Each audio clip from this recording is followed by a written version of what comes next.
একটু তাড়াতাড়ি কর, তোর শ্বশুর যেভাবে করছে ও তো দেখি সন্ধ্যা না হলে ছাড়বি না। আমাকে রাত 10টার মধ্যে মালটারি বাড়ি দিতে হবে। ডিল ফাইনাল হয়ে গেছে। হ্যাঁ, ডিল ফাইনাল হয়ে গেছে। হ্যাঁ, মেয়ে ছবি পাঠিয়ে দিয়েছি, শুধু রেটটা দেখিলে। 65 লাখ? এত রেট তো কোনো বের পাইনি রে। মালটা দেখতে হবে, খাসা মাল। দাদা তুই আর দেরি করিস নি, সেট গাড়ি পাঠিয়ে দিয়েছে, বিমাননগর বাইপাসে দাঁড়িয়ে আছে, ওইখানে মেয়েটাকে পাচার করবো। আচ্ছা ঠিক আছে, জিও বস, আজকে রাতে কিন্তু সেই লেভেলে পার্টি হবে। কে ওখানে?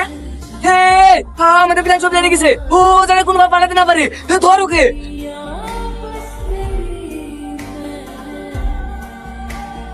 বুড়ি, বিপণের দিকে মৌলানা সাহেব চলে এসছে।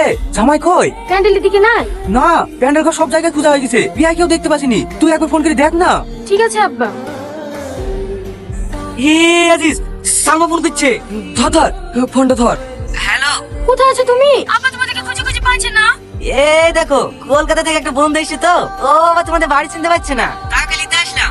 ও তাড়াতাড়ি আসো, কি করানোর জন্য কাজী সাহেব এসে বসে আছে। হ্যাঁ, এ করে চলে আসছে। কি বললো? বিপণন এই কাজে সব বেশি বসে আছে।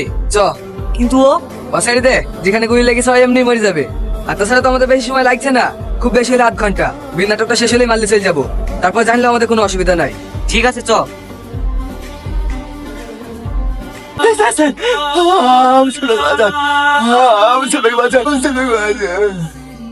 কে পাচার করে দেবে? কোন সামনে কথা বলছো তুমি? এই যে শুনছো, তোমার এই অবস্থা কি করেছে?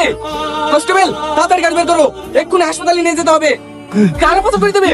এই কোন সামনে কথা বলছো তুমি? প্রাইমারি স্কুলে গেছে বাড়ি, ওরাই আমাকে গুলি করেছে।